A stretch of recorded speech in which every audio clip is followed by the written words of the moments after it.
Hello, Winnipeg Jets fans. It is time to return to conversations about free agents upcoming this offseason. We've talked about RFAs, we've talked about big name free agents.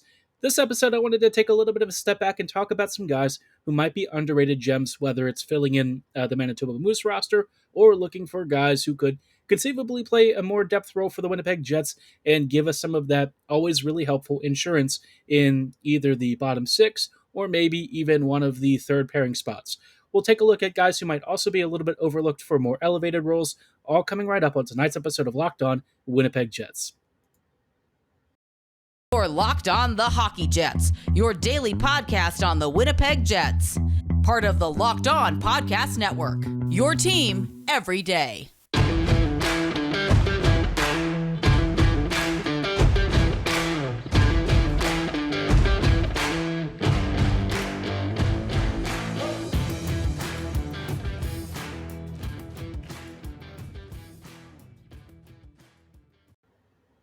Hello, friends, and welcome to tonight's episode of Locked On Winnipeg Jets, part of the Locked On Podcast Network, your team every day.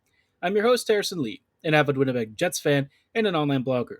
You can follow me on Twitter at HLivingLoco and at LO_Winnipeg Jets. Thank you for choosing to make Locked On Jets your first listen of the day, every day. If you like what you're hearing, be sure to like, follow, and subscribe on your favorite podcasting platform of choice, including Apple, Spotify, Google, Megaphone, Odyssey, and YouTube. Doing so is completely free of charge and ensures you never miss another episode. Most of all, though, we just really love and appreciate your support. On tonight's episode, like I mentioned earlier, I wanted to take a look at some of the top free agents that I think are maybe more under the radar. Some guys who are super underappreciated. Maybe they just don't get the name brand recognition because, they're not the top leading scorers on their teams, but players who I think still provide plenty of value for their squads.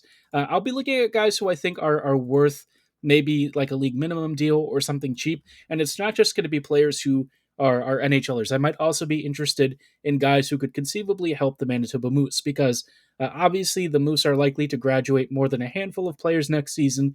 And so I think it's really important to kind of take a look maybe at a more holistic picture about some guys who could potentially help, slide into the Moose roster and give Winnipeg the reinforcements they need to freely call guys up and maybe get some of the prospects into the Winnipeg Big Club.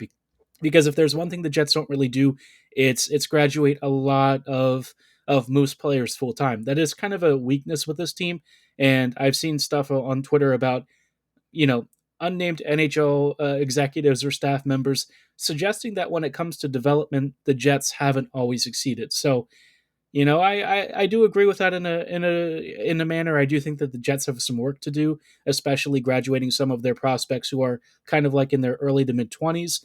But in the meantime, obviously, having NHL ready depth to call upon is always really important. And on that wavelength, there are some guys that I think are worth maybe taking a look at. For one, I would actually have a lot of time for Tyler Ennis. I don't know why Ennis just seemingly never gets paid. I know that he's 32. He has had a little bit of an injury history over the past several years, but Ennis for me is one of the most criminally underrated, underappreciated middle six forwards, and he's honestly somebody who I feel like if you asked him to, he could actually play in an elevated role. He's got a pretty decent shot still. His passing and positioning are always really strong, and I feel like he plays a responsible game that, despite being like 32, he still has a high work rate. He's still very creative, and it's kind of easy to forget that at one point he was Buffalo's most exciting player. Obviously, those days are long gone, but what you still have with him is a KG veteran who's good for 30, 35 points a season in a really depth role, and he was being paid 900K this season. For me, that's just criminal. I think he's still a really good player. And if the Jets are looking for a veteran bottom six player, somebody who has leadership qualities and who Winnipeg could conceivably bring in to strengthen maybe the fourth line and some of the depth scoring, maybe if they're not, feeling a David Gustafson or something is really a good fit there, then for me, Ennis makes a lot of sense. Tyler can play either out wide or down the middle. I think he's been largely deployed as a winger over the past several years. Again, I feel like teams just, for some reason, cast him off and he ends up signing somewhere else for almost nothing, which I don't really understand. I thought it was very effective for the Oilers. He's since gone to Ottawa, and again, he had another really good season. If you look at the Oilers roster and you see the kinds of depth forwards they have instead, it's like, why didn't you feel he was good enough for that team? I mean, he's not going to be the kind of player that I would be pairing with McDavid necessarily, but in a middle six role, I feel like he can absolutely do a job. And again, he's making almost nothing. That for me is just found money. It's kind of the same situation with what Mathieu Perreault, in a more ideal world, would have brought for, say, the Montreal Canadiens, right? He had a very cheap contract, didn't really take a lot to bring him in. But of course, his performance there and unfortunately some of the coaching staff changes and chaos didn't really allow him to find a role. But Ennis, for me, is that kind of guy. I think he'd be a great value add for a really smart team, and I hope that team would be a squad like the Jets. I think Winnipeg could actually benefit from him, and he brings again that veteran presence, those intelligent moves, and a really strong work ethic. Kind of on a related note, this guy I'm not as high on signing because he is a lefty, and that's kind of the one spot the Jets don't really need as much defensive help on. But I would be interested in Brett Kulak. He's a little bit younger than Ennis. You're talking late 20s, and Kulak has been part of one of the stronger pairings on the Oilers defense. Brett is a capable two-way puck moving guy. He's got an okay shot, pretty decent passing, decent defensive acumen. Again, a guy who I think could easily play a job in like a second pairing role, do a job in a second pairing role. But with the Jets, he would probably be moved more towards like the third pairing. For me, I have mixed feelings because, for one thing, the Jets have a really log jammed left side. So, as much as I do think Kulak would actually be a pretty significant upgrade, I also don't want to block spots for guys like Sandberg and Heinola. So, Kulak, if he would be willing to play on his offside, would be a very interesting addition for the third pairing. I feel like this is the kind of guy that I would want maybe helping out somebody like Heinola. Brett, I think, could be a stabilizing force and kind of account for the details. He's been around the league for a while. He has that savvy veteran skill, and he's a smart player. I think if you give him Heinola, he's not going to hold Ville back. He'll actually work pretty well with him. And most importantly, I think he would, offer some defensive support for Ville's shortcomings because Heinola doesn't really do a lot of in-zone defense. It's more about cycling the puck and moving it up the ice really quickly. That's his kind of form of defense. So if you're looking for a guy who can maybe assist with a few more details, not on the level of Dylan DeMello, but kind of in the same vein, I think that could be a decent idea. Again, though, because he's a lefty, I do think that there's probably a logjam of left-sided blue liners for this team. So it's not the most immediate signing, but it is a free agent I would have interested in. Or I would have interest in if the price was reasonable. But of course, he had a pretty successful season for Edmonton, and I really don't see why he would leave the Oilers necessarily. I think he's got a good spot. I think he could get a pretty decent payday if the team can actually afford him. If not, though, he should definitely hit the highways as soon as possible and find a squad that can, utilize him well and give him a pretty decent raise. But there are a few other free agents that I think are worth spotlighting. We'll talk about those guys in just a little bit. Before we go any further, though, I did want to shout out our wonderful partners at rockauto.com. A lot of you have, I'm sure, some vehicle of some sort, and whether it's new, old, obviously you know that out there in the wild world of auto parts and stuff, all of that maintenance can be really hard, especially when you need to buy replacement parts from any place because, most retail locations don't have what you need.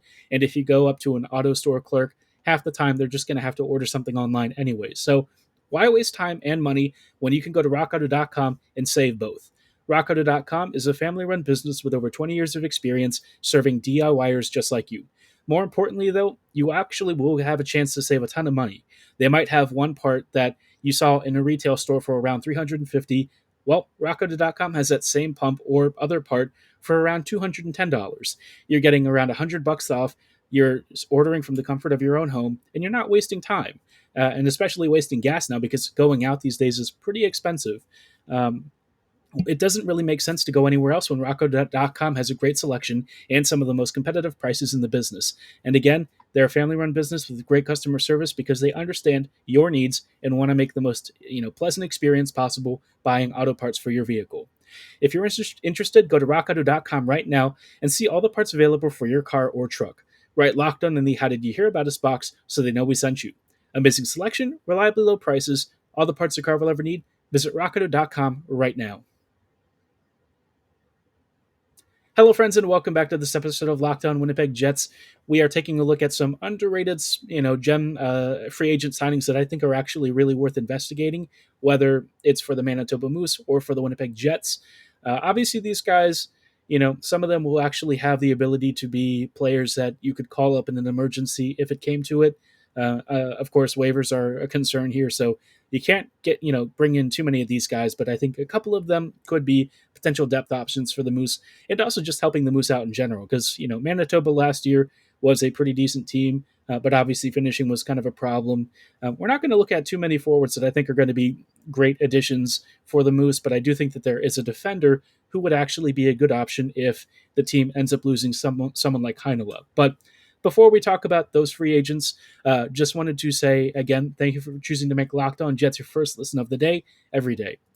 While I have your attention, we did have a really important thing developing recently. We're looking for feedback to make these Locked On podcasts even better than ever. Obviously, we want to hear what you like about us, what you don't like, what you want to see happen, what you want to see changed, what you think works well. All of this feedback is super helpful for us to make Locked On Winnipeg Jets and the rest of the Locked On Podcast Network as awesome as possible. So we've got an easy, super quick survey at lockedonpodcasts.com/survey. Again, that is lockedonpodcasts.com/survey. And if you fill it out, you'll be entered to win one of 10 $100 Ticketmaster gift cards. It's a win-win for everyone. You get a chance to save some cash on concert or even Winnipeg Jets tickets. Great deal, in my opinion. And again, it just helps us deliver even better podcasts for you going forward.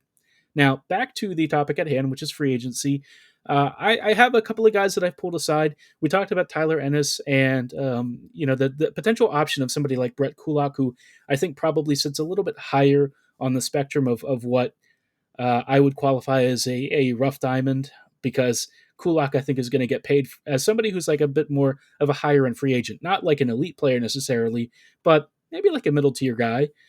These guys, I think, are still going to be comfortably under the radar for a couple of reasons.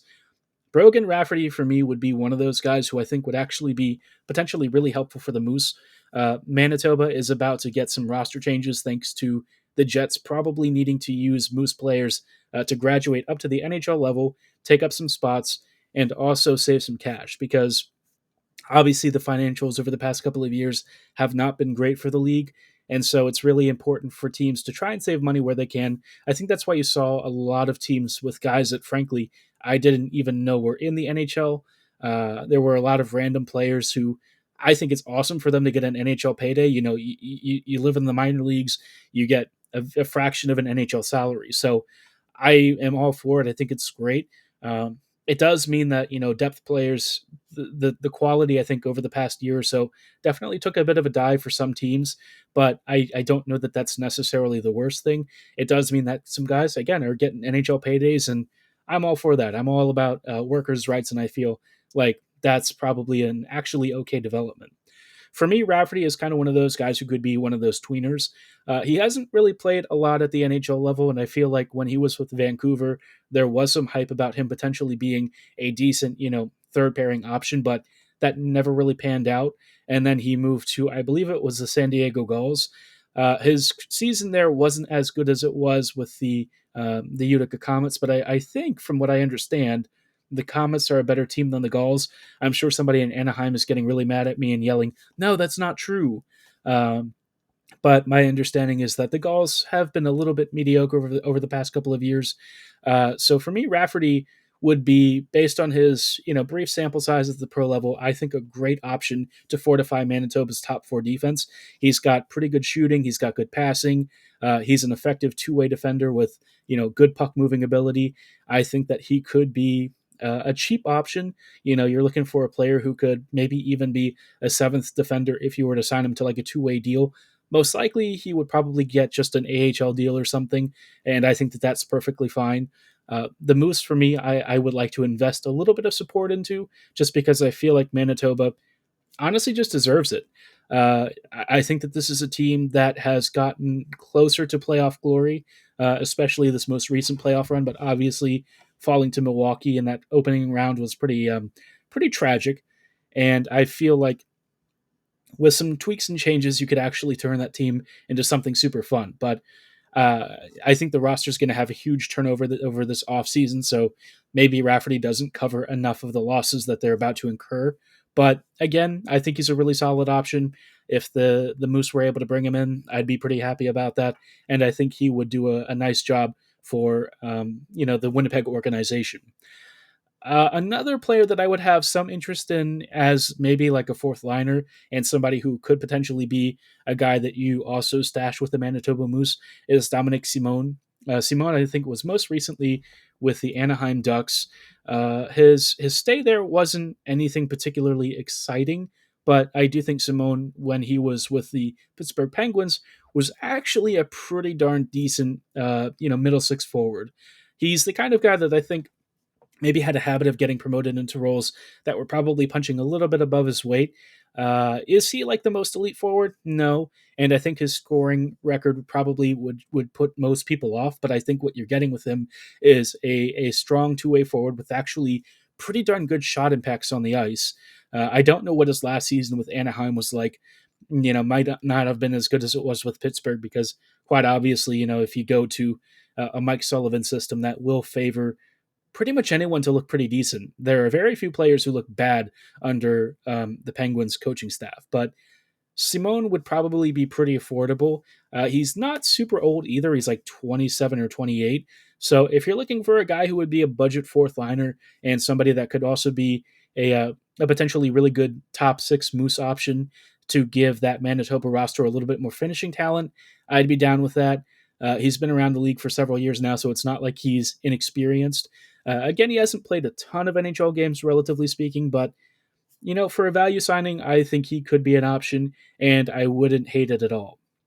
There are some players, though, that I would probably try to avoid, and we'll talk about a couple of those guys in just a little bit. Before we go any further, though, I do want to shout out our wonderful partners at betonline.net. They continue to be your number one source for all of your betting stats and sports info. You can find all the latest sports developments, news, and odds, including this year's basketball championship matchup, NHL hockey conference finals, we've got the Eastern and Western Conference finals heading up to the Stanley Cup finals, Major League Baseball, and of course, all the latest fighting news from MMA, UFC, and boxing. If you're into other sports, no problem. They've got you covered there as well with stuff like European football, F1, NASCAR, all the fun stuff, all the sports you love. They've got it all tracked. They've also got all the betting lines and odds you can possibly want. And again, they've got sporting wagering information, live betting, esports, and so much more. Getting started really couldn't be easier. Just go to betonline.net on your laptop or mobile device to check out all the latest trends and action right now. BetOnline. It's where the game starts. Hello, friends, and welcome back to these closing thoughts on tonight's episode of Locked On Winnipeg Jets. We are taking a look at a pretty decent list of what I would call underrated gem kind of players for free agency. We've talked about some guys like Brogan Rafferty, Dominic Simone, and a few others who are decent options as depth players either for the Jets or for the Moose. There are some guys that I feel like the Jets should probably try and stay away from. And some of these players I wouldn't be shocked if Winnipeg has inquired about in the past. One of them is Vladislav Nimesnikov. Nimesnikov seemingly gets traded every year, and I don't really know how many times he's kind of been around the block. Nimesnikov is a solid finisher and somebody who maybe slides into a scoring role on like a third line. That said, he's always had pretty mediocre to bad shot impacts, and I feel like, paying a couple million or something for 30, 40 points, it's pretty decent value, but I kind of worry that he's the sort of player that would block maybe like a Cole Perfetti from taking an elevated role. And again, I think I'm looking for guys who are more progressive, and even if they're not scoring tons of points, I want positive impact players on the ice, guys who can be defensively responsible, players who are good at creating shots.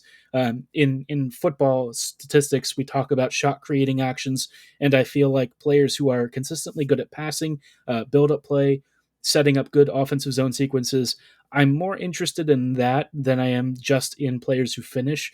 It's not like Nemesnikov is a particularly bad player. I just feel like he's probably going to be a little bit expensive, and honestly doesn't influence the game enough in a way that I would be super excited to bring in. Likewise, I kind of feel like Calle Jarnkrok for me is sort of in that same boat. The difference here is that Jarnkrok is actually pretty darn good, and I feel like he's going to be paid like it. He didn't have like a crazy season for the Flames, but in the role that he was asked to play, I think he was super effective. Jarnkrok, again, one of those kinds of players that is a little bit of, I wouldn't say he's actually all that underrated these days. I feel like because of the advent of hockey analytics and the continued understanding of what makes a player really effective on the ice. He's increasingly come into the limelight as somebody who is a really good two-way forward with a pretty decent shot and, again, decent passing and stuff, enough to be capable of being a middle six player. But what he'll be paid in free agency, I'm sure, is pretty rich. I could easily see him getting like 3.5 or something, maybe even 4 million from some rich team. Not that I would be super in love with that. He he's one of those guys that I think has been signed to longer term deals with Nashville. I think he signed, what was it, like 4 or 5 years, maybe even 6 at like 2 million. But now his deal is finally running out, and so he's going to be looking for some kind of a raise. This is probably the last big contract he's going to have for a while, so he needs to make it count. One other player that I'm going to talk about that I would be very much wanting to avoid is Erik Gudbranson. I know the Jets are going to be looking for like big physical D, guys who hit hard. He's a right-handed shot. He had 17 points in 78 games, and he often did play under center. Stay far away. Gudbranson, nice guy. I think he works hard. I think that his physicality and strength can actually be a nice asset. But the problem is that the rest of his game is kind of a mess, especially defensively. You're kind of looking at another sort of Mark Stewart or one of these other players who were definitely more of the stay-at-home type, and the game is just moving away from that to the point where I don't really know where Gudbranson fits in. I think if he was to be like a seventh defender for some contender, you're not really complaining about it. But again, he was paid around $2 million this season, and I'm sure he'll probably get a similar deal on his next contract, especially with a modest scoring total for a defender.